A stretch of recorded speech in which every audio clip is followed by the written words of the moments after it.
Hey guys, welcome back for another episode of the Friday Reporter podcast. Today's episode is with Ellie Honig, who is a senior legal analyst for CNN. I can't wait for you to hear this conversation. Ellie's written 3 great books: Hatchet Man, How Bill Barr Broke the Prosecutor's Code and Corrupted the Justice Department. He's written Untouchable, about how powerful people get away with it. And his 3rd book, which just came out last year, is When You Come at the King, Inside DOJ's Pursuit of the President, from Nixon to Trump.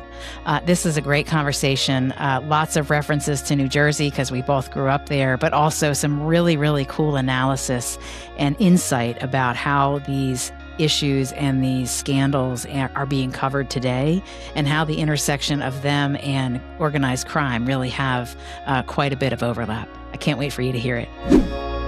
Ellie Honig, thank you so much for joining me for an episode of the Friday Reporter podcast. I have been paying attention to your commentary and the words that you share on a lot of different issues for a very long time at CNN, so it's a privilege and a pleasure to have you. Thank you, Lisa. I appreciate that. It actually has been a long time. I sort of instinctively, when I think back, I'm like, oh, it feels like I just started, right? And we're coming up on 8 years, full years. And media years are like dog years times 10. Indeed. So, someone pointed out to me recently, that a family member, that this is now the 2nd longest job I've ever had, and soon to become 1st. So, yeah, I guess I can no longer play the rookie card here.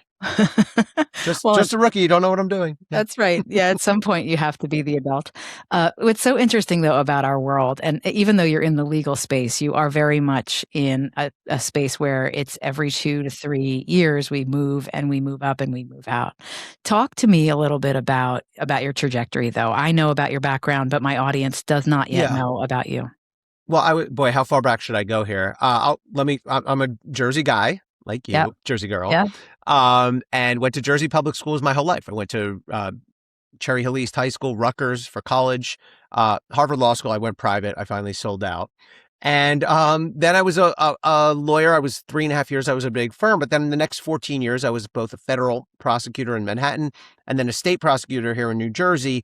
By that point, I had experience being a Fed, so I was able to come in supervising the criminal justice division at the AG's office. So obviously, I pull on a lot of those experiences in my media work. But I never took a journalism class in my life. This was never a thought of, I'd like to do. I mean, if someone asked me, would you like that? I would have probably said, yeah, that seems cool, but it never was just even on the radar.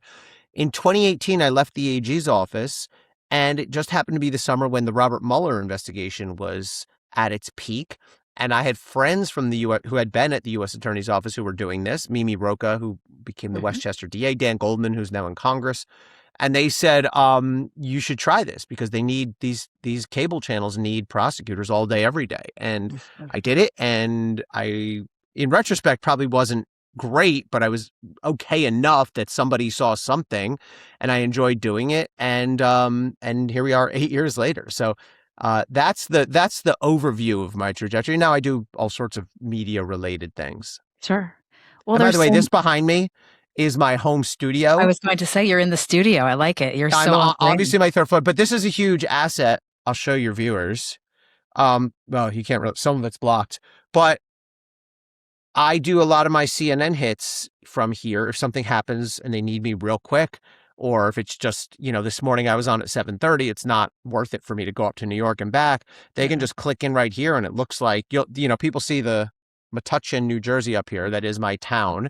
And I guess people get a kick out of it. Once in a while, one of the anchor, John Berman, will introduce me as the CNN's chief of the Metuchen Bureau. So anyway, that's what you're looking at behind me. That warms my Jersey heart. And by the way, here's my emergency outfit, right? So I love it. Some crazy thing went down and they called me, I would be ready to throw that on like Superman. Notice. Right on, right on. Fresh out of the car, right into the blazer and onto the TV. Exactly. Tell me a little, though. There's been so much to talk about, and so that's probably why you have been so tremendously busy and such a big asset to CNN. What would you say? What do you think about television legal coverage? What are they getting right, and what are they getting wrong? Well, I'll speak for myself. When I'm doing my job the best is when I'm taking a big, important, but complicated issue and not dumbing it down, but making it understandable. And that takes some work. You have to think about, how am I going to take this 48-page indictment that just dropped and explain the gist of it in 45 seconds. Now, there's a certain just amount of skill that goes with that, but you also have to think about it. Okay, what's a good starting point here? And so I think that's when we're at our best, is when we're taking big, confusing things, unprecedented things, and explaining them and putting them in context. Where we're at our worst, and I can say confidently, I do not do this, but I also will say confidently, some do, is when we let politics or our political or personal preferences drive the analysis and lead us to a favorable, from our political point of view, analysis. And I think there are people who do that, especially in the legal context. Not on CNN, I will say, but other networks tend to do that. And I think that's really damaging, and I think undercuts what we do. So I've always kept my own politics and my own personal preferences out of it.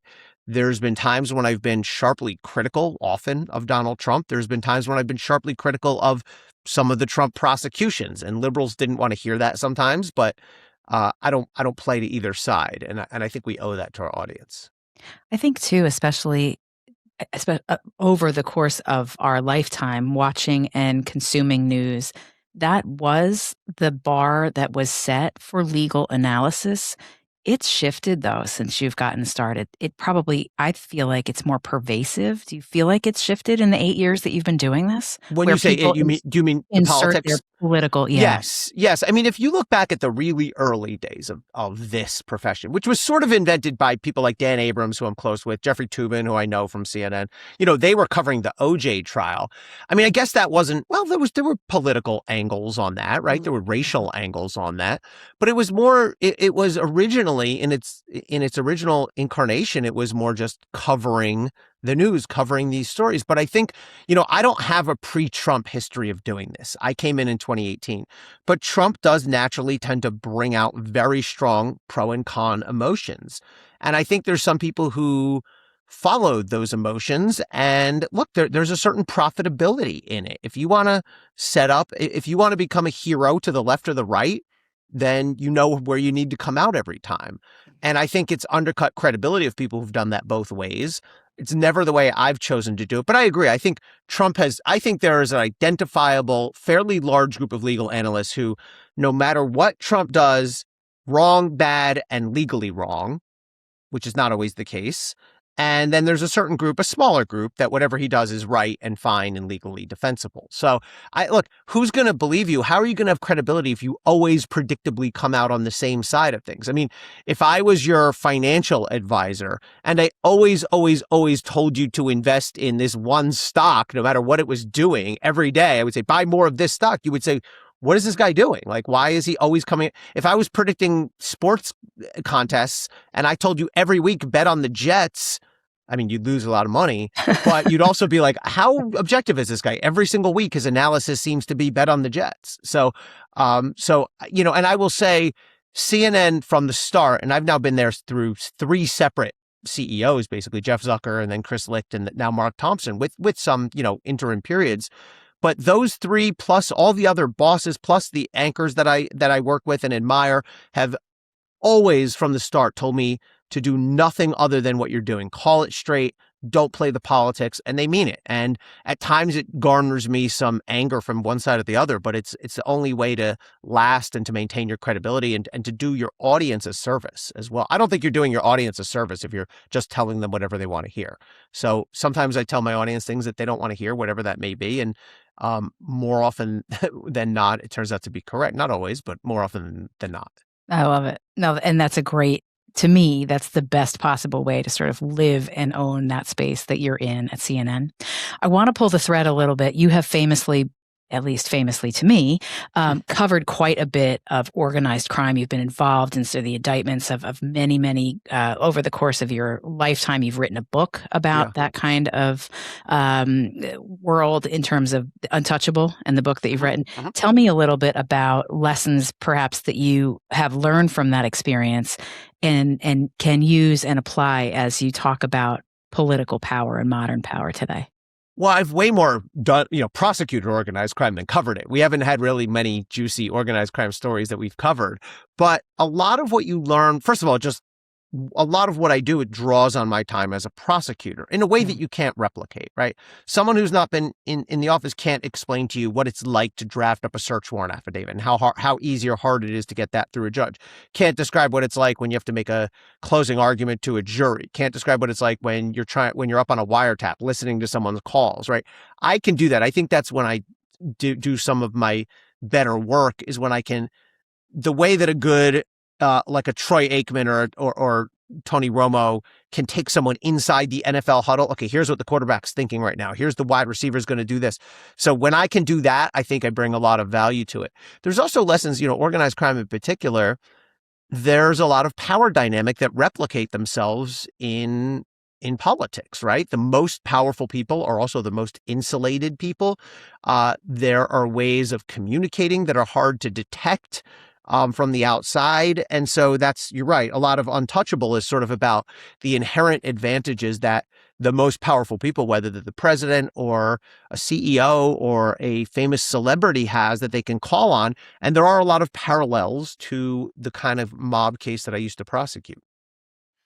In the book, you talk about how those powerful people escape accountability. Will you tell me a little bit about that and sort of how you unpack that in the book? Well, the good news is I wrote a whole book about it. I know. Well, I'm happy to link to it. So folks can find it. No. Look, there's so many different ways. It's hard for me to just choose any one, but I will tell you that, there are a lot of structural advantages that powerful people have that are more than just I go beyond just the obvious. Well, they have a lot of money and they can hire superstar lawyers and that kind of thing. I mean, that helps and that's a factor. And I do talk about that. But I'll give you one example is smart people, from mob bosses to politically powerful people to whoever you may have, know how to insulate themselves. They know how to keep their hand. You'll never find a case where a mob boss touches a shipment of drugs or often is present at the scene of a murder, but he will have authorized it or ordered it through a very narrow chain of communication, often through people who are his underlings, who the only way you can get them is if those people flip, and they themselves are inherently criminals if they do flip. Now, there's a way to do that. But, a focus of that book is Trump. And I wrote that book in 2022, late 22. So this is right when we knew, in fact, I remember there being a discussion with my editor and with HarperCollins, my publisher. Like, we knew that Trump was going to get indicted, but we knew it was going to happen after we locked the book and probably shortly after the book came out. And so I wrote in the book, I said, by the time you're holding this book in your hands, Trump will probably have been indicted probably more than once. Or if he hasn't been, he will be soon. And that is what happened. And a central thesis of the book is you're being told by some people that Trump's dying in prison and it's over and this DA is going to take him down, or that Fed is going to take him down. But it's going to be much, much harder than you think for the following reasons, because he has a lot of those advantages. And it's already too late was another theme of that book. Here we are in 2022.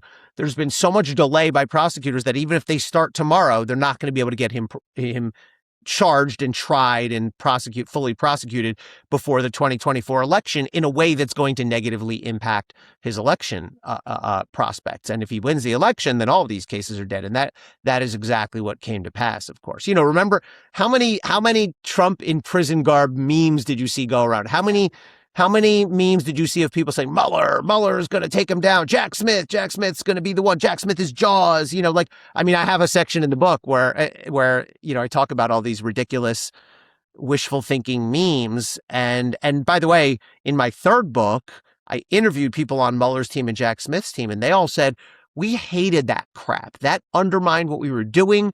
That was not what we were about. That gave fuel to the other side. That caused political backlash against us. So I was actually surprised to hear them say that. They did not enjoy that kind of stuff. But that's the main purpose of the second book. So tell me about the second book. Untouchable was the second book. Oh, Untouchable. Okay, so but you've written a few. So tell me a little bit about. So the first one was called Hatchet Man. It was a criticism of Bill Barr. Right. The second one was Untouchable, how powerful people get away with it. The third one, the new one, is When You Come at the King, which is an inside look, and I have 37 or so people on record, direct participants in all the big investigations and prosecutions of presidents or people around presidents, from Watergate to Iran-Contra to the Clintons, Bill Clinton, and Ken Starr, all the way Yeah. up through the modern ones, Mueller and the Biden Joe and Hunter Biden investigations, Jack Smith and Trump. So each chapter is one of those stories told from the inside, told by the prosecutors, the defense lawyers, White House officials, whoever. Where do you find the time to write as much as you do? I don't It's so know. impressive. I've done 3 books in 5 years. The third one I was not intending to do. I just thought I've done 2. I've said a lot of things I need to say, but that one came together just really nicely. It's a lot of work doing a book, it is, but I'm pretty good at finding the little interstices, I think is the word. Like, my kids are both in college now, but when I was writing these books, they were here in high school and middle school. And if it was like, okay, it's 2:40 and they have soccer at 4, I would be able to do an hour's worth of work in there. Okay. I'm pretty good at that. I'm pretty disciplined about that. Yeah. That's great. I'm going to link to all 3 of them. I too am also, haven't read the 3rd book, so I'm in. I'm all in. It's very interesting. Do I have I'm it? curious No, though. it's downstairs. Yeah. Okay, well, I'll hang on to it so I can have you sign it for me, because I'm looking forward to that. Tell me though, in that book, is there a misunderstanding that we have about presidential investigations? There's so much. Unfortunately, we live in the soundbite world, and you even Yeah. yourself in the long analysis probably get yourself about 4 to 5 minutes to talk about how much we should be understanding about issues. I mean, What's I think it helps understand these when you see them laid out as this historical narrative. There is a through line of no president has enjoyed these things, and there are various institutional factors that make these investigations really difficult.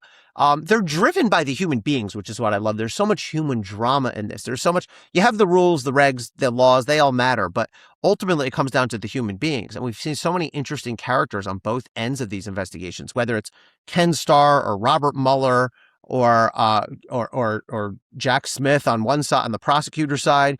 Presidents have handled these differently. If you contrast the way that contrast Nixon and Clinton and Bush and Trump all handled it, and Biden all have handled these things very differently. But the through line is they've always been recognized, going back to Watergate, these independent counsel investigations, as a vital part of our system, imperfect as they are, until now. Now they're dead. I mean, Trump certainly isn't going to allow any of these. And I sort of end the book with a plea to whoever comes next that DOJ's independence is too important and it's been compromised. And these special counsel investigations are the most important part of that.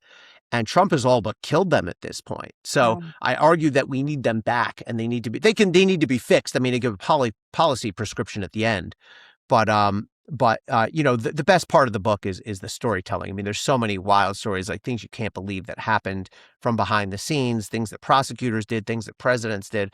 I do love that. There's a lot of funny stories in there as well.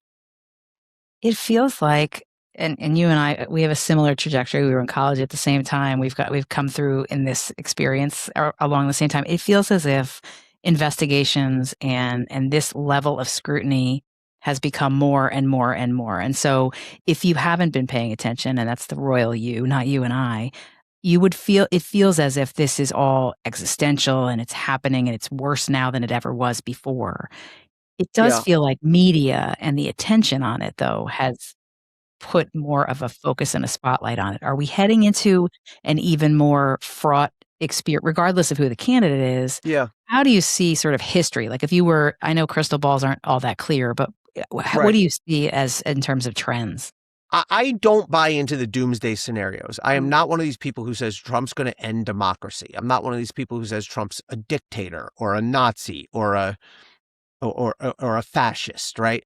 I think there's a difference between does something similar to what historical fascists have done and being a fascist, right? Like, I mean, a dog has 4 legs, but so does a mountain lion. That doesn't mean a dog is a mountain lion. You know what I mean?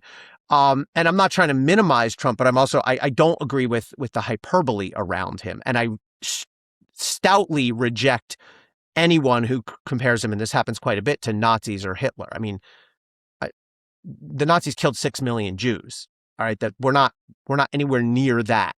And I think also, at the same time, Trump has absolutely pushed the outer boundaries of our laws and our norms and our traditions. He has posed serious challenges to the courts and to the executive branch and to Congress. He's done many things that I think are flagrantly unconstitutional. His rhetoric is outrageous at times, often. And so I think there's plenty to condemn about what Trump has done, but I also don't think everything he does is automatically evil. And I don't think it makes any sense to compare him to some of those super extreme historical uh, examples that I mentioned. I think when whoever comes next is going to have to decide, and it'll be different if it's a Democrat or if it's J.D. Vance, but whoever comes next is going to have to decide how many of these norms and institutional values that Trump has discarded or destroyed, how many of them do we need to bring back? And this is what I argue in the book. We need to restore the independent Justice Department. Right now, DOJ, what's happening at DOJ right now is unlike far and away different from anything we've ever seen. We've seen presidents tinker and sometimes compromise DOJ's credibility and make unwise decisions, but we've never seen a president like this who's just come in and said, oh, they're all mine. They're here to do my bidding. They're here to carry out my vendettas, and nobody will look at anything that I don't want investigated. I mean, that is a complete break from the norm. And so the next president's going to have to decide how much of this do I need to restore and how much of the Trump status quo do I want to keep in place. I think we're going to have a very different answer depending if it's especially J.D. Vance, but any Republican versus any Democrat. How do you wind back power like that, though? Like, that's the big existential sort of question I always ask, is that once the presidency has the level of power that it does after these 4 years, it will be difficult for someone to cede that back. I mean, I am optimistic that it will happen, but maybe not back as much as it's changed in a positive way towards what it was intended for. It's hard, and the laws of nature and gravity usually dictate, political nature and gravity usually dictate that once somebody gains power or some position gains power, they don't give it back. But there are ways. It's going to be dependent on the individual. Look, the next president could well come in and say, look, DOJ, I will respect and restore DOJ's independence. I will have nothing to do with the cases they bring. This has been the traditional norm of both parties. I will not be ordering my AG who to investigate or who to arrest, and I'm going to bring it back to the way it used to be. That would be a way of giving up some power, right? You could also have presidents who are going to come in and say, I'm not going to constantly declare everything an emergency so that I can invoke the special powers to deploy the National Guard, the Insurrection Act. Trump has not actually invoked the Insurrection Act, but he's threatened to. The Emergency Economic Powers Act that he used to put in the tariffs. So you can have a president who's going to say, I have the power to invoke emergencies, but I'm not going to do it unless it's an actual emergency. And so I do think it is rare to see people step back from power. But I also think a smart, self-interested president might recognize that there might be a reason that I don't want to control DOJ. There might be a reason that I don't want to be held accountable for everything they do. I might want them to have a little bit of an arm's length. I mean, there's benefits in independence as well.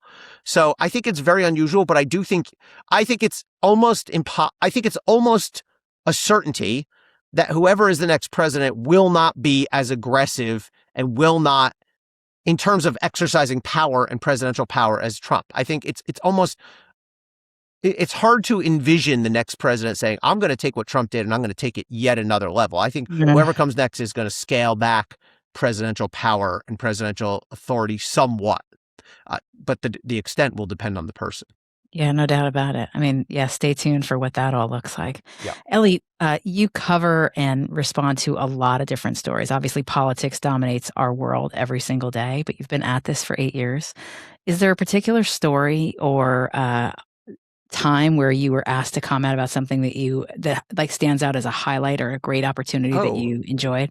Yeah. I like when the stakes are the highest. I love doing the Trump trial, the hush money trial of Trump. I mean, we were on every day, all day. There was no camera in the courtroom. So all we had was essentially like our own reporters giving us a Twitter feed, and then we would have to comment on that. But I love that because it was incredibly important, but also I was able to bring my courtroom experience directly. You know, there were times when we would get an update and the anchor would just turn to me and go like, what does that even mean? You know, like they're at sidebar with the judge and the judge is considering a motion to suppress. And I would have to, so I loved doing that.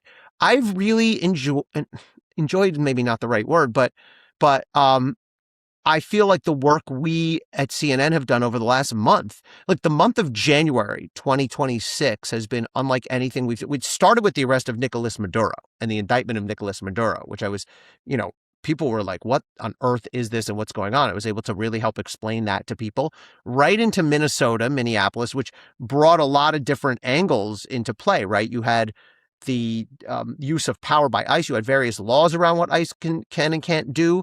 You had the way that police operate on the streets, which is something I dealt with a lot at the AG's office. You had the 2 fatal shootings of Renee Good and Alex Preti, which brought in legal issues and investigative issues and DOJ issues. And then at the same time, overlapping all that, you had the Epstein files. So January was really a point of very high public interest in 3 very important stories that I thought I was able to really contribute to our coverage on.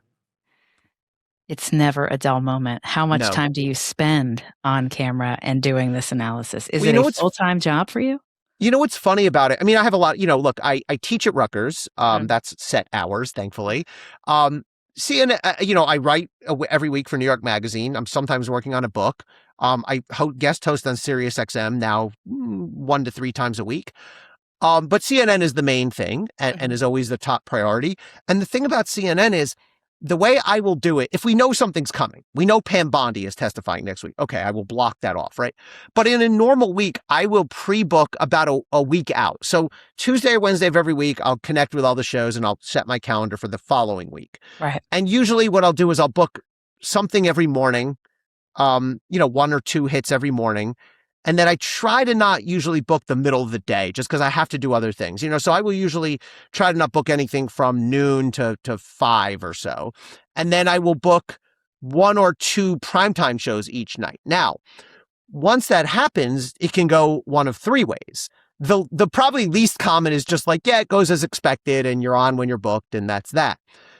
The other 2 scenarios are, holy crap, something huge happened, throw out the bookings, we just need you, let's go, and you're going to be, going like crazy. Sure, right. And then the other scenarios, there's just nothing really legal, or there's something, there was a massive hurricane, or, something else happened that's not legal.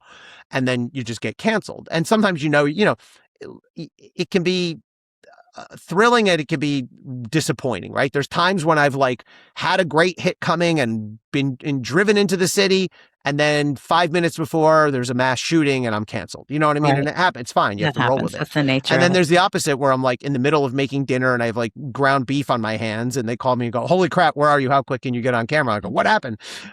So it's exciting. It's different than a 9 to 5 job.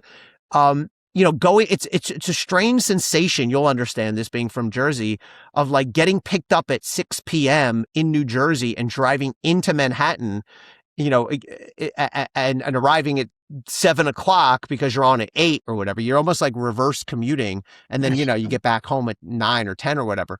So it's a strange lifestyle, but it's, as I say to people all the time, it's better than a real job. It certainly is good for those of us who have short attention spans and like to do lots of different things. Sorry, and I wanted to answer that part of your question. For every segment that I do, and our segments can be 7-8 minutes, they could be 3.5 minutes, right? Mm-hmm. But there are times when just things are happening on the fly and you're just rolling with it. But for a normal type segment, and this, I mean, for every minute that you see me on air, hours and hours and hours of work and preparation have gone into, and I mean myself partially. I mean, I will spend time preparing, but I mean also, the camera crews, the hair and makeup people, the producers who will book me, the producers who will come up with the segments. Often I will connect, I'll chat or text with the anchors in advance. Hey, I'm interested in this angle. It's very much of what you see is, it is natural. It is spontaneous. I've literally never in my life read off of a teleprompter on air. But a lot of prep and research and thought goes into everything you see on air, except for the times when it's just holy crap, this is happening. But news. Even still, a lot of work, a lot of support goes into it. That's right. Yeah, no doubt about it. All right. So this is the Jersey lightning round because I have to ask. You mentioned the Jets. You're a Jet guy. Oh my God, no. I'm leaving. No? I'm from Cherry Hill, New Jersey. I'm an Oh, never Eagles mind. You're a fan. Philly guy. Oh, sorry. That's okay. That was the It's strongest okay. reaction you got out of me so far. You're an Eagles guy. No, but look, you understand, right? There's a dividing line right around Trenton, right? Everything 195 down. But like, people don't even understand. People do assume, oh, you're from Jersey. People who are not from here go, oh, you're from Jersey. Who are you, Jets or Giants? I had to correct Michael Smerconish, who's a good friend of mine, on air one time on CNN because he was giving me some hypothetical. He was trying to, I forget what it was. And he goes, all right, Ellie, let's assume your beloved Giants were playing the Cowboys. And I said, Michael, on air, I said, first of all, I have to put a major fact check on you. You know I'm an Eagles. He goes, oh my God, I'm so sorry. So yes, Eagles. Well, I have you living in my mind. I have you living in Monmouth County, so thereby I have you like living in the. No, I live in Middlesex County. Middlesex County, right? But yes. If I grew up here in Middlesex, I would be a Jets or Giants fan. But I grew up in Camden County, so yeah. Got it. Yeah. So your Eagles, your Phillies, got all the way. Are you a Flyers guy? Or are you? All four. I mean, I can't honestly profess to know anything about the Flyers right now, but growing up, I mean, hell, I could have reeled off. They were super popular in my school. I mean, okay, I'll tell you two Flyers things real quick. Every girl in my school at Cherry Hill East and at Beck Middle School had a Flyer that was her guy, right? So like if you were a Rick Tocchet guy and they would wear the Rick Tocchet jersey. The other thing was I was like traumatized because when I was, I mean, we can look up what year this was, but I want to say it was 83 or 84. So I was 8 or 9 years old. The Flyers had a superstar goalie. He was the best goalie in the NHL named Pelle Lindbergh. And Pelle Lindbergh got incredibly drunk at the practice facility, which was 5 minutes from my house, and crashed his car into the front steps, basically, of not my element, but an elementary school, and died. He killed himself. I mean, intentionally, but he was massively overserved, and he died. And he was, I don't know, 27 years old or something. And here I am, 8 or 9. Like, can that happen? Can an elite professional athlete just die 5 minutes from my house? So anyway, it's funny because I was just emailing with one of my closest, elementary through high school friends, and he brought up Pelle Lindbergh, and I said, I'm still scarred by Pelle Lindbergh. Anyway, that's my Flyers. Well, I was at Trenton State, was a Flyers fan for a long time because how could you not be? I remember. I mean, I remember the Eric Lindros years for years and years and years. I mean, the house that Lindros built down there on Broad Street. So yes, I loved Eric Lindros. He took too much crap from Flyers fans because we paid so much for him in a trade, and he was seen as the next Gretzky, which he wasn't, but he was a great player and so I love that guy. Yeah, we underrated him. Nothing better than the Philadelphia sports franchise and the fans that love it. I mean, it's unbelievable to me. Yeah. All right, Ellie. So, any parting thoughts? Any advice? What should we be watching for in the coming weeks? Obviously, Pam Bondi is testifying next week. Yeah. This episode will air in a couple of weeks, so by then we'll have your analysis. She'll have testified. I mean, the one of the big questions for what I cover is, will we see the continuing weaponization of DOJ? Because thus far, the Trump political prosecutions have completely failed against Letitia James, against Jim Comey. And I've been quite critical of both of those people for their things they've done as, in their own public offices.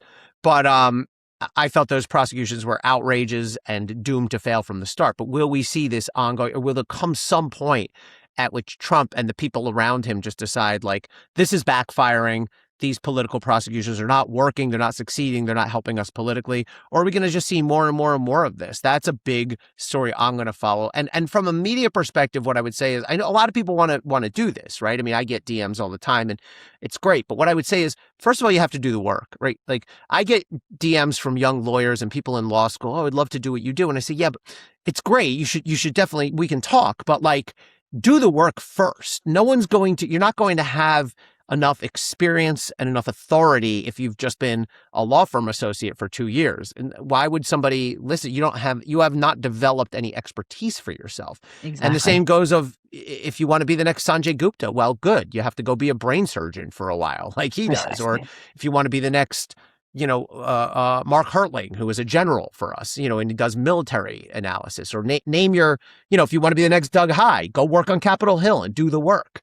So, that is sort of my main piece of advice to people who want to do this. There is another path where you can just go to journalism school and try to just go right into journalism. But again, you have to do the work. Look at someone like Caitlin Collins, right? Caitlin, but the reason she's so successful in what she does is she works constantly. She's constantly working sources. She's constantly reading. She's constantly educating herself. So it looks, again, back to an earlier point I was making, I guess it can look easy if you just see us under the lights with our makeup on and we're ready and we're poised and we're confident. But know that all of that is just preceded by and built on a massive foundation of just straight up work. And experience. Yes. As I think a big piece of that too. I think that it's Yep. lost on people that want to jump in and do this. It takes a lot of experience, and your experience is there. I'm going to make one last push. Yes. There is a Jersey girl that was just recently nominated and awarded an award for the Hall of Fame. Our mutual friend, Dana Bash. I'm going to hit her up. I'm going to tell her we talked, and I'm going to tell her we're going to have a conversation about New Jersey and journalism on the Friday Reporter. So I'll just tell you one last thing about that. So I went to Dana's induction. She invited me and I sat at her table, and it was in the mall, what's it called? The American Dream Mall. They actually made it look really nice. They had black like drapery over, so it you couldn't quite tell. But and it was great. The Bon Jovi was there, and the Goo Goo Dolls were there, and the Jonas Brothers, and other important people from New Jersey politics, and New Jersey, Cory Booker and Phil Murphy, and all Mikey Sherrill, who had just been elected governor, was there, and it was a great ceremony. But Dana had told us there's not dinner served, right? It's just you're sitting at tables. So we all ate in advance, but the ceremony was dragging on and on. And so at one point, I said to Dana's son, who's like 14 or something, I said, Jonah, here's $40. You see right there? There's a Wetzel's Pretzels. Because it was in a mall. So I said, go buy as many bags of pretzels as you can. And he came back with like bags of cinnamon pretzels and all this. And we were passing it around, and all the other tables saw us do this, and they started sending their kids to go. Oh my God. It was such a proud Jersey moment. I tipped him. I said, you keep the change. Dana was like, you tipped him? I said, he's like an Uber delivery guy. That's right. I love it. I love it. This conversation was so fun, Ellie. Thanks so much for joining me. Thanks, Lisa. I appreciate it. Well, thanks for joining me. That was super fun. I'm looking forward to a really busy and exciting 2026. Big thanks to my production team at Two River Pictures. And another really important thanks to my friends at Be the Brand Collective, who helped me with marketing and making sure the word gets out about the show. I'll see you again for another episode. Thanks so much.